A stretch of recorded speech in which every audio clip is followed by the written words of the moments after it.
Um, I don't want it to come off as I'm telling you people what you need to do to get better.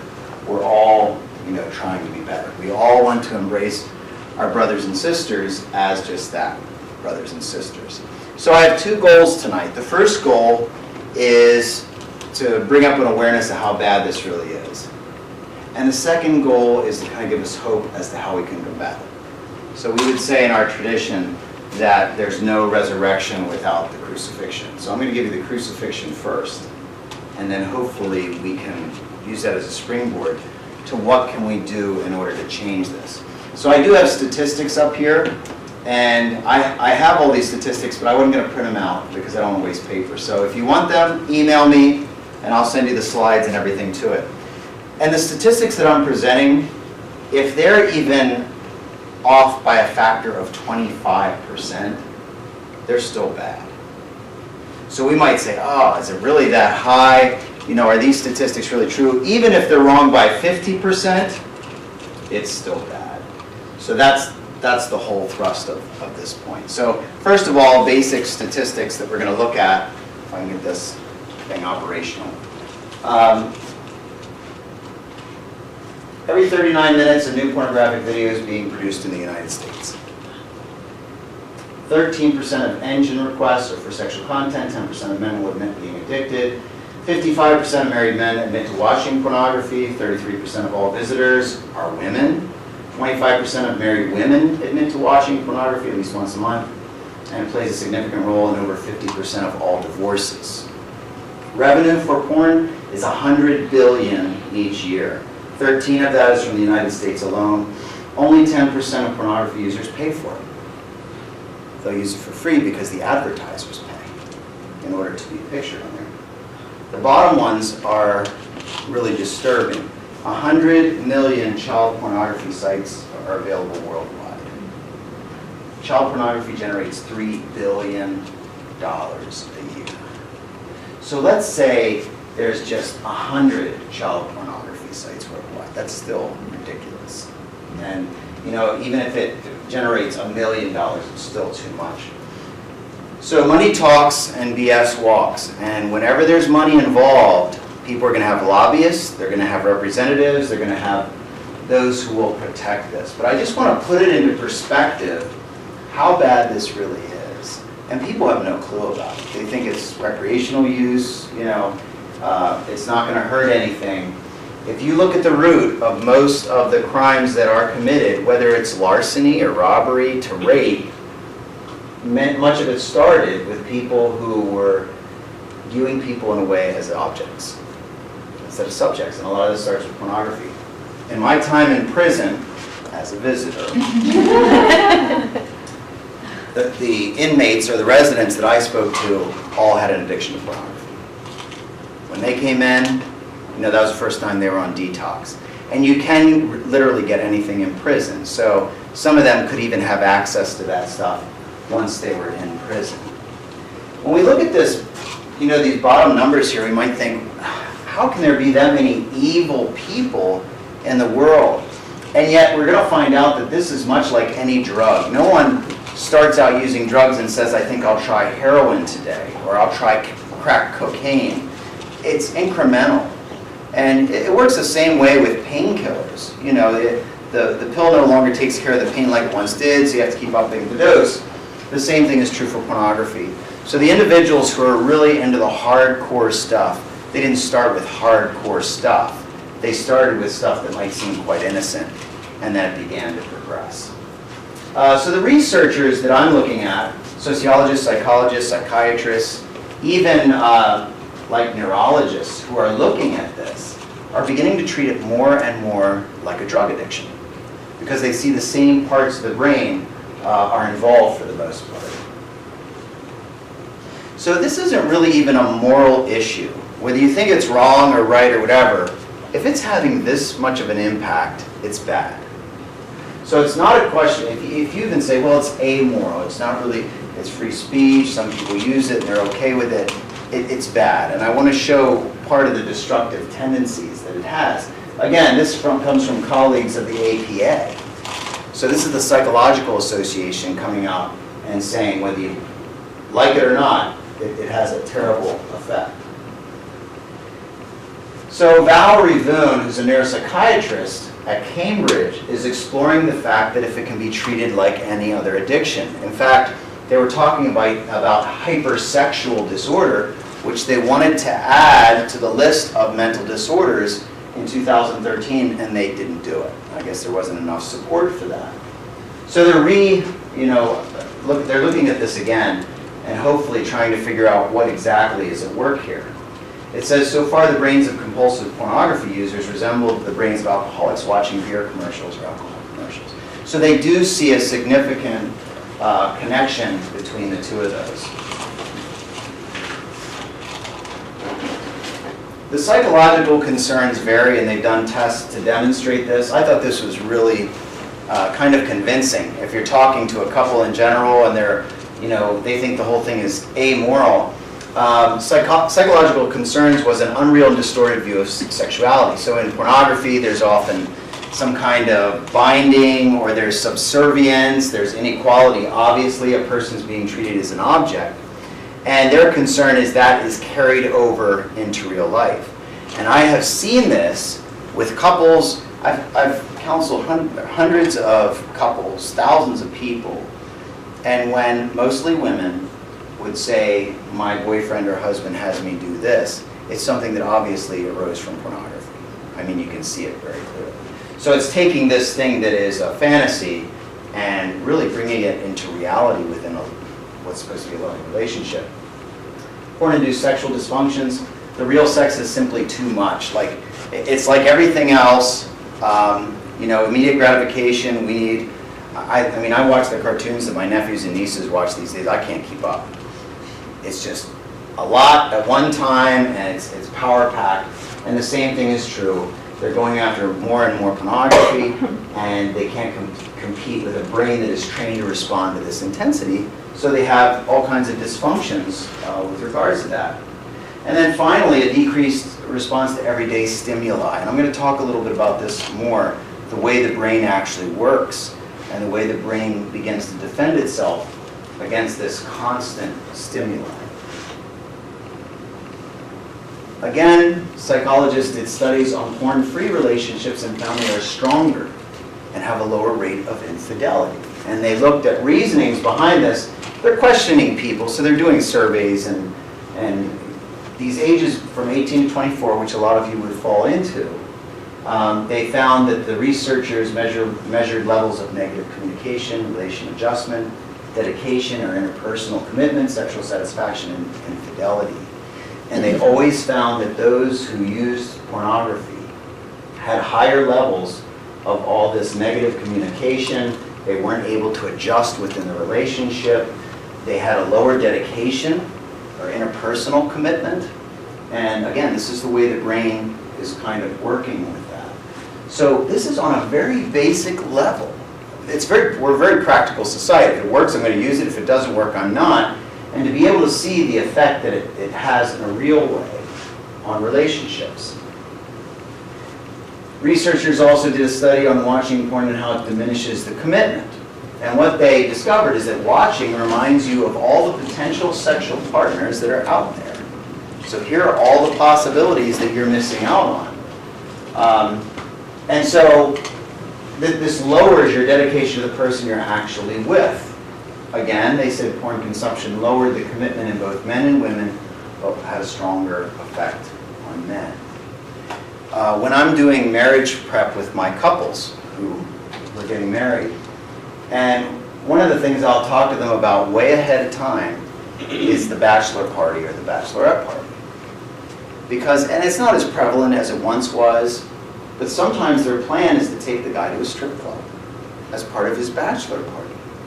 So you are now saying you're devoting yourself to this woman for the rest of your life. Here's everything you're going to miss out on. In other words, he's already cheating on her before he's even invested in the marriage. Because he's looking at these other women, and there's comparisons and everything else. I say the same thing for a bachelorette party. They might have a stripper come or whatever else, or some guy come in there. We're just kind of setting them up because we're already putting a third party in the mix, or one of those what if questions. And so when I talk to a couple before marriage, just kind of stressing that to them, you know, and sometimes the guy will say, Father, we're just going golfing. Just going golfing, just so you know. But to say to them, it really does have an effect. We look at it as an innocent fun, and this is just something you're going to remember the rest of your life, hopefully not. But it does have an impact, and that's always there. A third study tested participants who had consumed porn. So these are regular users. Those who had abstained from sexually explicit material showed increased commitment to the relationship at the end of 3 weeks. So already after going through detox for 3 weeks, there's a difference. There's a marked difference that people can observe. The last 2 studies focused on the effect of greater attentiveness to alternatives on potential infidelity and infidelity itself. And the people who watched porn were more likely to flirt, were more likely to kind of be a little more open or free with the way they interacted with members of the opposite sex or the same sex. And so we see these things are having an effect. Now the question came up, and I did research this.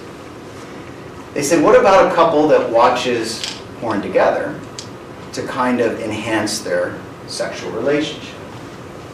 And it's interesting, the researchers came out with the same result that I would have pictured in another sense. There are couples or even friends who will binge watch Netflix together or Hulu or whatever. And it's something they do together. You know, okay, we're going to watch season whatever of The Walking Dead together, and oh, I can't wait to see what happens, whatever. What happens that day when you come home early and they're watching that Netflix show without you? You cheater. You dirty bird. I mean, and that's on a basic level. Think how that works. Or, I'm sorry, I was sick, I stayed home, I watched the whole season without you. What are you doing? You know, that's the ultimate betrayal. But that's what happened here. They said in some cases, watching pornography together did enhance the sexual relationship or the fantasy or whatever at first. But what happened is one member of the couple began watching on their own. And then that began to take away what they had at the beginning. So it is self-destructive. Even at the beginning, you know, we can try to justify these things. St. Augustine would say we can't choose evil, we're not made that way. So we take evil and we make it good, and then we can choose it. And the same thing is true. We're not made to take advantage of another person, so we depersonalize them. We make them objects, and then we can take advantage of them. So these are all studies done by psychiatrists, psychologists, sociologists. Andrea Maria Gwynn and others explore the nature of other alternatives imaginally offered by pornography. So what ifs, the what ifs. The idea of multiple sexual partners seem more appealing. I've heard that before in marriage counseling situations where they invited a third person in to kind of, you know, start the fire again, and it just burned the whole house down is what it did. It didn't start at all. In one study, the researchers found that people who thought about pornography they'd watch reported having better alternatives to their current relationship, even if they didn't have trouble. Even if it was a good relationship and they seemingly loved their spouse, that they thought, well, these are other better alternatives. And we begin to forget that that is a fantasy, that they are playing on what the consumer wants. It's good business, but it's a fantasy. So these people, again, began to try to find ways to justify it, and in their study, they found nothing that would positively contribute to a relationship. The team found that both thinking about possible partners and acting on the impulse to find those alternatives operated separately from dissatisfaction with one's current relationship. In other words, I'm seemingly happy with my spouse, or I'm seemingly happy with my boyfriend or girlfriend, and yet they still did it, almost like a compulsion. So many people, whether alcohol, gambling, whatever it is, will say they were not themselves. It was like kind of a temporary insanity, and that's what we're pointing to here. So there is a compulsion associated with that. Just the thought of a greener pasture, one can be enough to send one roving, so to speak. So again, I bring this forward to bear in mind because the temptation is at times to think, well, we're doing it to make our marriage better or our relationship better, or everybody does it and it's kind of just something they do and it's innocuous, we don't have to worry about hurting anything, when it can be truly damaging, both in the short run and the long haul. So all these people, I mean, the statistics come from these studies. And again, I can give you the studies, I can give you the statistics. Again, even if they're off by just a little bit, or even off by 50%, it's still way too much.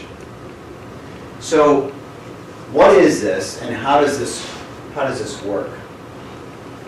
What can we do? So we looked at the first half of this, and the first half is about, okay, this teaches us to objectify people.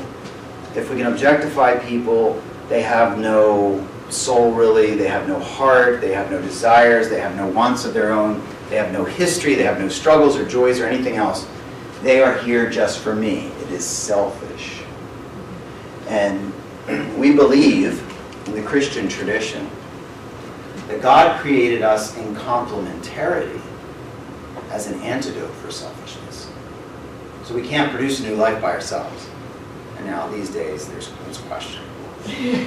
But that was not the original design. The original design is love is giving.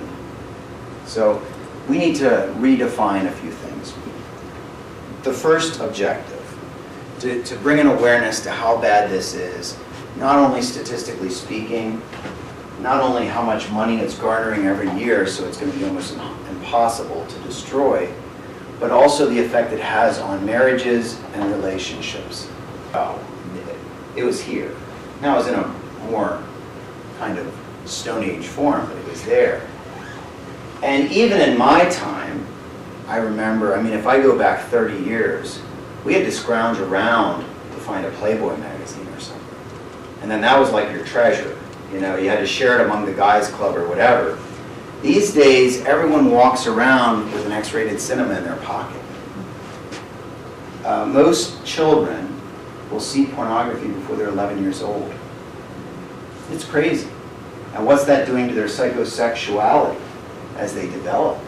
Because that's not the way we're made. So that's why it's more prevalent than ever before, it's more money than ever before, and why we have to be much more cautious than ever before. And growing up, my parents never talked to me about pornography because it was never going to get in the house. And it wasn't really, you know, if I went to a sleepover or something and saw something, it was so rare an occurrence that it wasn't a regular habit. Nowadays, I think as parents, they really have to have that conversation with their kids about what they're seeing and what they're being exposed to, who's 7 or 8 years old. So this is the way it's targeted. I've been on the computer at times and put in a search for Jesus, and there is a crucified naked woman with her, you know. It's almost like they planted there. So we have to be extra careful. I put some resources, I'll give you these cards, most of you probably have them by now. But as you leave, there are some resources on here, something like Covenant Eyes.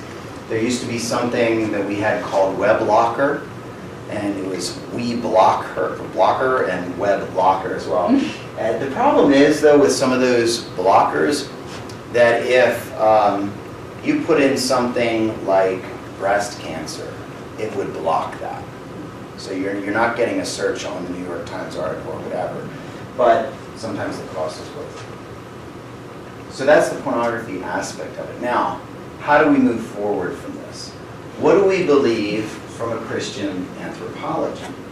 What we believe, and I think most people can agree on a philosophical level, even with this, or an anthropological level, that we are a person that is unique, unlike any other.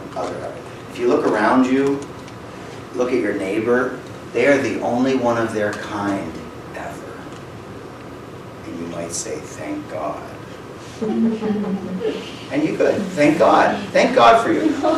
But that's the point, because the random assortment of genes and everything else, the person you're seeing is irrepeatable, non-substitutable, irreplaceable, the only one of their kind. What would you do if we had one tiger left on the earth that was the only one of its kind? I mean, it would be under protection day and night. They would, feed it whatever it wanted. They'd take care of it and everything else. You are the only one of your kind ever. It's an irrepeatable act of God. That means you can never be an object, ever. Viktor Frankl, who was a psychologist who was taken into Auschwitz during World War II, and he was saying how the troopers and the guards would treat them like animals, and how a guard would say to him, stack those 20 sandbags over there, and he would stack 21, just to be obstinate. Because he said, as I stacked that 21st one, I was a man. I was a person. I had dignity. And that one I stacked in freedom. So that dignity is something that no one can take from us. They can try to. And the only way that they could even begin to take that dignity from us is if we give it to them. If we allow them to do that. So, we are a person unique, but not alone. The second thing, we are able to love and be loved. Remember that song? What is love, baby? Just before you were born, I think. Night at the Roxbury. Okay, forget it. Anyway, there's a song. What is love? And we've had many bands try to encapsulate this. You know, if you can't be with the one you love, love the one you're with, so to speak. Or making love out of nothing at all. All these are awesome songs, great songs. Horrible philosophy. Horrible. Because what we believe love is the ability to give ourselves to another.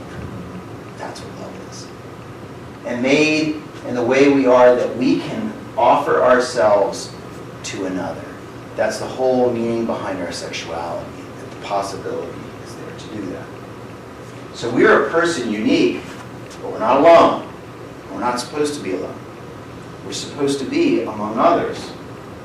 We are able to love and be loved. And this is one of those things, again, that enters into our free will. If we choose to open ourselves up, which is always a risk, and if we allow ourselves to be loved, which is always a risk. And then finally, we are more than matter. If you read Dawkins or Gould or Hawking or any of these self-proclaimed atheist scientists, they will all say, yes, if we're talking about humans evolving from the protoplasm, it is possible, but it's about as probable as a blind man walking through the desert and picking up 3 colored grains of sand 3 different times. Now, as scientists, they have to say it's possible.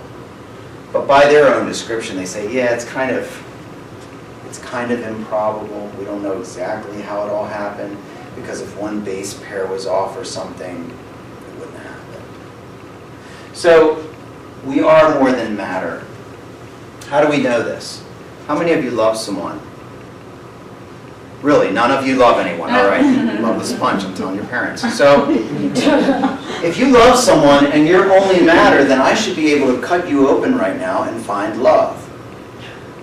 Who wants to try? Thank you, Pat. Of course. So where would the love be? Would it be in your heart? Should I cut open the heart?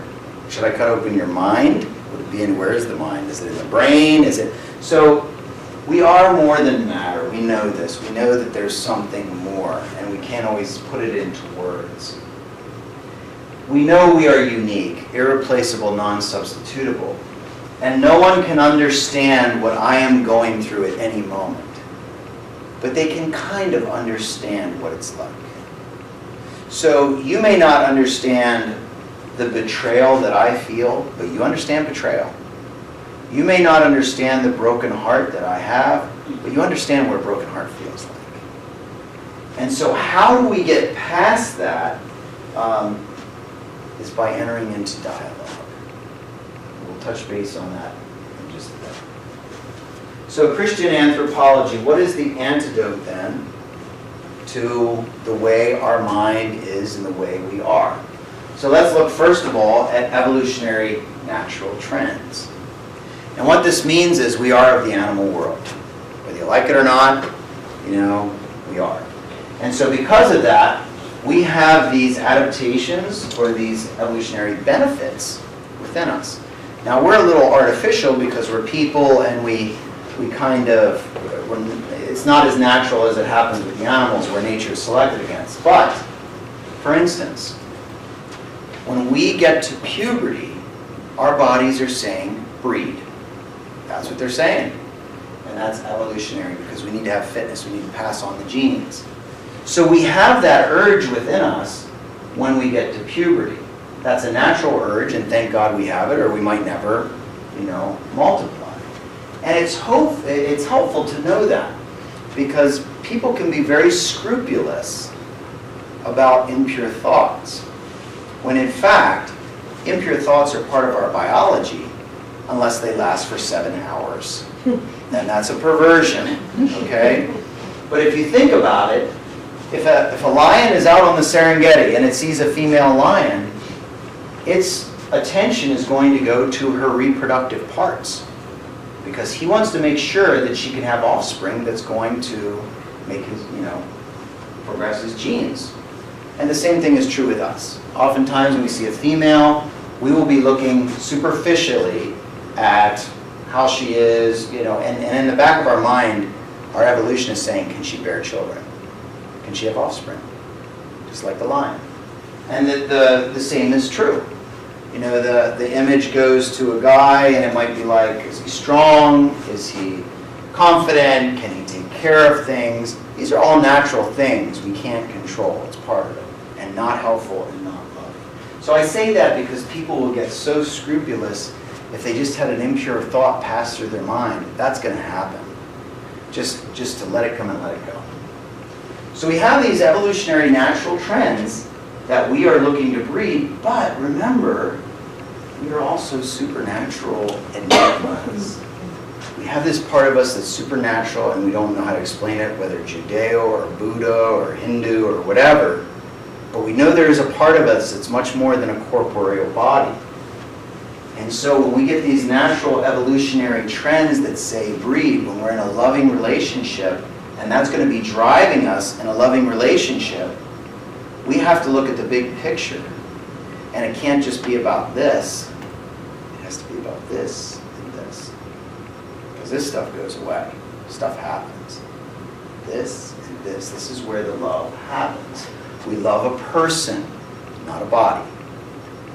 I had couples who came for counseling because, they got married, but they had fallen in love with the body. And one day they woke up next to this person and they thought, who are you? I don't even know you.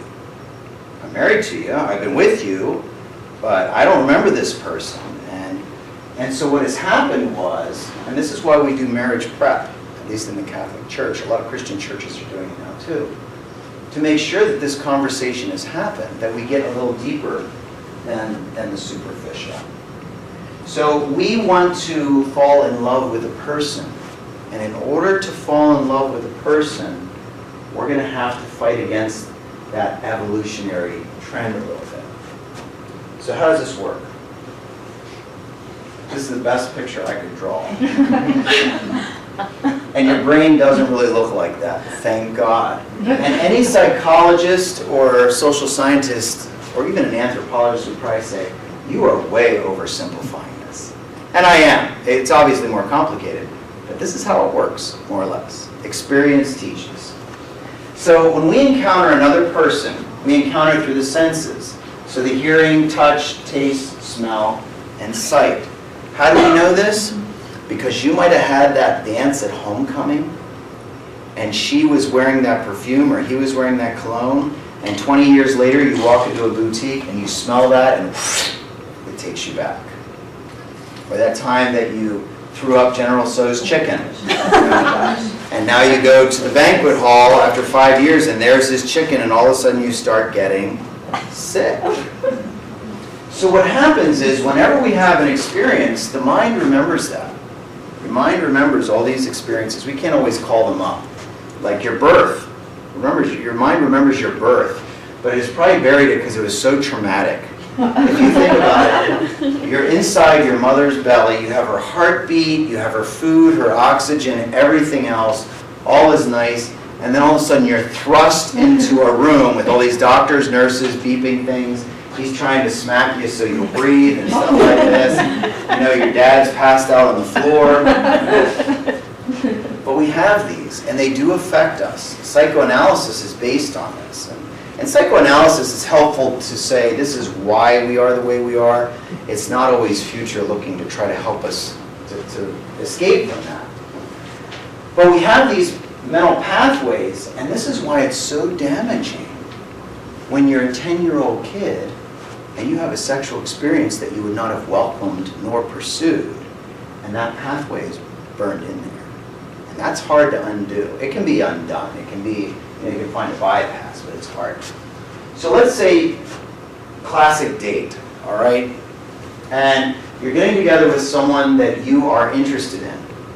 And you go out, and let's say you get something to eat, and then you go to a movie. And you go to a movie, and during the movie you hold hands. Remember, the body after puberty is saying breathe. And so it has these signs that it picks up in these cues, like this is part of the ritual. So as soon as you hold hands, hormones are released, a pathway is made, and it's like, yes, this is what we're doing, right? This is what we're supposed to be doing. This is part of the ritual. And then maybe at the end of the night you get a goodnight kiss. Again, another pathway is made, another point remembered. Yes, this is what we're supposed to be doing. Remember, we want to breathe. That's what we're supposed to be doing.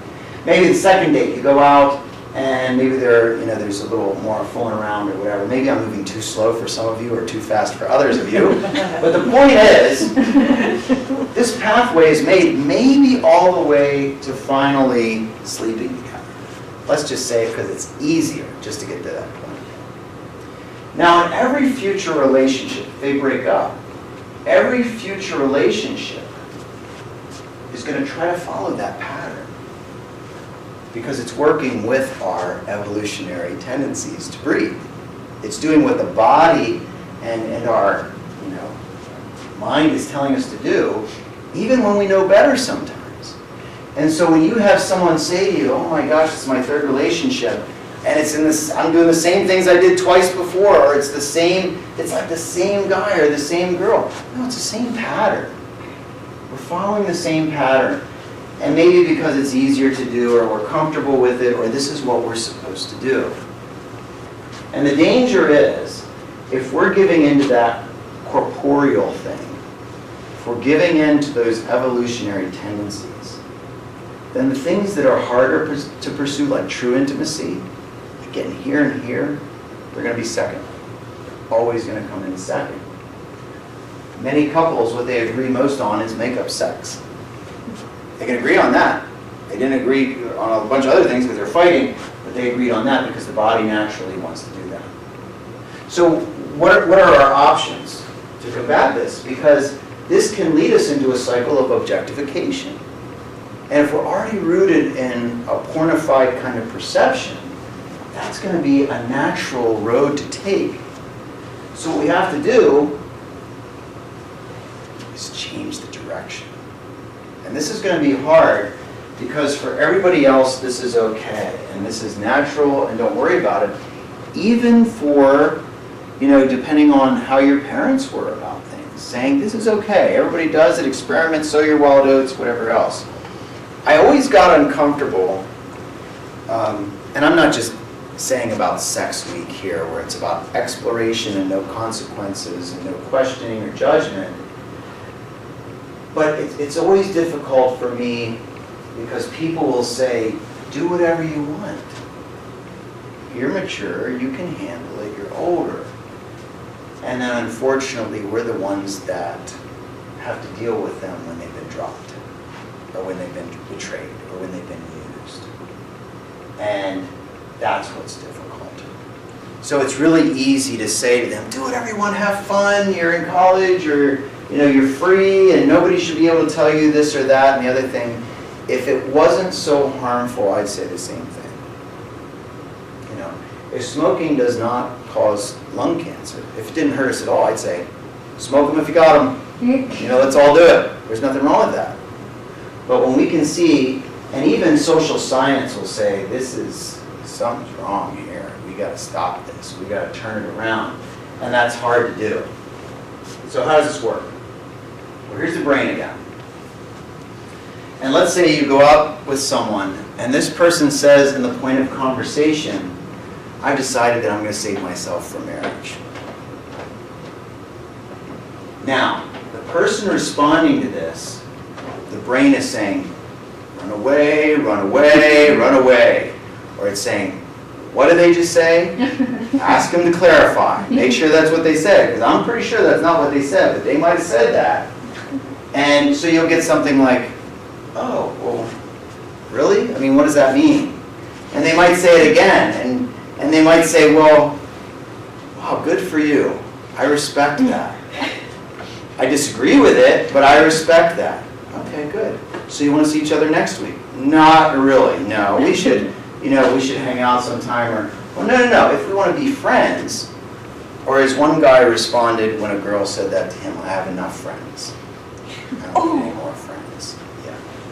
So one of the responses is, okay, I respect you, I disagree with you, at least they're being honest, and they either stick it out and say, but I'm going to try this, or they won't. Or, I respect you for doing that, I wish I could do that. Well, you can. You're in control. It takes you leaving the flock to do that. You know? Or they say, you know what? I really like you. And I don't know what it is, but I have fun with you, and you're honest, and you're good, and so I'm going to try this. Well, right then you got this and this. If something goes south with the body, you got this and this. And that's what is permanent, lasting, and faithful. So what happens when that pathway is interrupted? You start a new pathway, a new pattern. Now, if you've ever seen anyone in detox, it ain't pretty. It's hard, and it's raw, and it's tough, and it's a constant struggle, and that's what detox looks like right there. It's paving a path where there might not have been one before in our mind. And to pave the path, you got to cut down thorns, you're going to get poison, there's critters in there, everything else. It's a lot of work, it stinks, it's hot, and it's messy. But what you end up doing is finding a place that no one else found before. You end up discovering some place that others said didn't exist. And it is possible. I promise you, because there are people who have done it. And it didn't happen overnight. And there's no magic pill for it, and it's not easy. But it is possible. So, how does this occur? The windows to the soul and the ears of our heart. The fenestrad anima, the saints used to call the eyes, the windows to the soul. Because even if you didn't like someone, if you looked in their eyes, all you saw was eyes. And most eyes are beautiful. So it's really hard to not like those eyes. And to really, they call it the windows to the soul, because by looking at someone in the eyes, you can tell a lot. Ask the KGB, they'll tell you. Or the CIA. You can see a lot. And the ears to our heart. The ancients believed that when someone spoke a word, it could never be taken back, because the word traveled through the hole in their ear into their body and became a part of them. And that's why blessings were so powerful and so were curses. It's really hard to take that back. Excuse me. So to listen with the ears of our heart means we are totally present to someone. And we are listening to what they are saying. So much so that it makes a difference in our life. So when we talk about the windows to the soul, there's this word respect. It comes from two Latin words, re and specto, spectare. It means to look at a second time. So instead we get our first judgment, wait, no. I'm going to give them the benefit of the doubt. I'm going to try to look beyond what I see. And we might see something that we never thought possible. So you look at the eyes. It's not the Lone Ranger. But look at the eyes. If you focus on the eyes, not the peeper, but the eyes.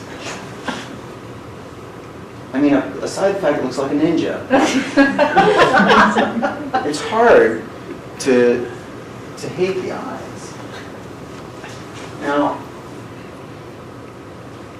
she's a Walking Dead zombie. But the point I want to bring to the fore is you are so distracted by her face right now, you don't even see her eyes. And we can become distracted too. If there is someone wearing next to nothing, and I'm supposed to treat them like a human being, I'm going to have to look at their eyes. Because the rest of my mind and body is saying, that message of greed, objectification, all those things. We look at the eyes. I'm going to take that off because I don't want anyone getting sick. The fenestrate on them, the windows to the soul. To actually have eye contact with someone, to connect with them in that way is so important. The other part is listening. And, the counseling center is overwhelmed here at Bucknell. And I would say, I don't know this for a fact, I would just conjecture that most of the students that go over there aren't suffering from a mental illness or some, great psychological disorder. They want to be listened to. And sometimes all you need to do is hear yourself say something out loud and you end up helping yourself in many respects. We do not listen. You ever had those people who are looking right past you as they're talking to you, or they're waiting for you to pause so that they can interject or they can finish your phrase? So we have a shortage of people willing to listen. Now we text a lot, but there's a problem with this, with the texting. I've gotten in more trouble over emails and texts instead of talking to people personally. If you see this sentence, it's pretty clear. I didn't say you stole that. But I can read this and say, I didn't say you stole that. I didn't say you stole that. I didn't say you stole that. I didn't say you stole that. I didn't say you stole that. Okay, so I have 5 different sentences in one sentence. If I see this in a text message or an email, I'm not getting it. So I would say, never email if you can text, never text if you can call, never call if you can Skype, and never Skype if you can visit. We go for the absolute best. And the reason is what I'm going to get into next. And this comes from a Jewish philosopher named Martin Luther. The interchange between one and another is called dialogue. Each turns to the other with only one intention: to establish a mutual interaction. We cannot control it. We cannot program it. And that interchange is the most authentic expression of intimacy this side of heaven. That's the dialogue. The way we get past a pornification of people or objectification is to get into their world. The University of Michigan did a study, and they said what they're finding among collegians and young adults, because of the constant use of technology and not interacting and engaging with people, that empathy is at an all-time low and narcissism is at an all-time high. Narcissism focuses on self. Empathy is when we're trying to get into someone else's world and try to understand what they're experiencing. This is University of Michigan did this study. So the interchange is the most authentic expression. This is dialoguing with someone, entering into their world. He goes on to say, first of all, do you know how long it took me to find a picture like that? Those 2 kids with that between their head. There's this sphere of sorts between the two. They call it the sphere of in-between, which manifests itself sometimes in silence. So between my dialogue and yours, between our interaction, there is this sphere that belongs to us. It is a connection. And if we can connect in that way with another human being, we are well on our way to really emerging from this society. We're going in the other direction. If we can engage with someone like that, we can enter their world for a short time. Imagine the power of that interaction. If you want to make someone feel confident and loved and mentally well, just let them feel listened to. Because that requires a lot of energy and focus. So learn to be comfortable with silence, because when we feel vulnerable or with another, the tendency is to fill up the sphere with talk. When we were in the seminary and they were training us to be pastoral counselors, we have to videotape what we do. We were horrible counselors. Like, everyone would have just quit after the first thing. And part of the reason is we were all kind of under the impression that silence is a bad thing. You need to fill up, if they're pausing, they're waiting for me to talk. No. Silence is a good thing. It gives us the time to kind of pull together what are our thoughts. So we have to be comfortable with that. When I talked about my couples preparing for marriage, one, they bring up this issue if there's a struggle. They've now added it to the marriage questionnaire that we used to have. Do you have an addiction to pornography? And with any of the issues that come up, because we question the bride separate from the grooms, and they all have this idea, once we get married, this will go away. Or once we have a baby then, because it didn't go away when we got married, so once we have a baby, then things will change. And then once we have another baby, and before you know, you have 12 babies and it still hasn't changed, So trying to get them into the habit of dealing with these things now, one of the first questions I ask them is, how do you fight? Because I want to make sure they do. And if they don't, I sometimes start a fight right then. We set ourselves up for failure, like I said about the bachelor and bachelorette parties. You're already saying, here are all the women you're going to miss out on. And then the one who rubs our feet, I talked about this at Mass on Sunday. This is Charlotte, this is her daughter. I taught her daughter in 7th and 8th grade when I was a science teacher, and the father. Charlotte was in her 50s when she contracted Lou Gehrig's disease, which is ALS. And her husband kept her at home. He refused to put her in a nursing facility. And he would come home on his lunch breaks to take her to the bathroom because she would only allow him to take her to the bathroom. So I thought he was going to kill himself doing all this stuff, but he did it. And the one night, he wanted me to come over and visit her because I had known her before she was in this condition. And I was running late. I walked through the garage into the living room, and the lights were low, and she was laying in her bed asleep, and he was at the bottom of the bed rubbing her feet. She was totally paralyzed at this point. They had no intimacy for 5 years. She could offer him nothing. And yet him rubbing her feet was one of the greatest acts of intimacy I've ever witnessed. When someone can give you nothing in return, and you give everything you have, that's the love that we're speaking of. The ability to give ourselves to another. That is the antidote. So tonight, as we talked about, the issues of a pornified culture and perception, there is hope. If we can begin to look at people as subjects, realizing they're the only one of their kind, and listening to them, trying to understand who they are and where they came from, that is how we will begin to love.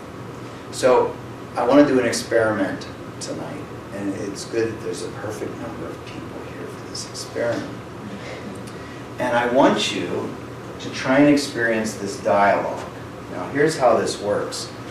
One person just asks a question, the other answers it.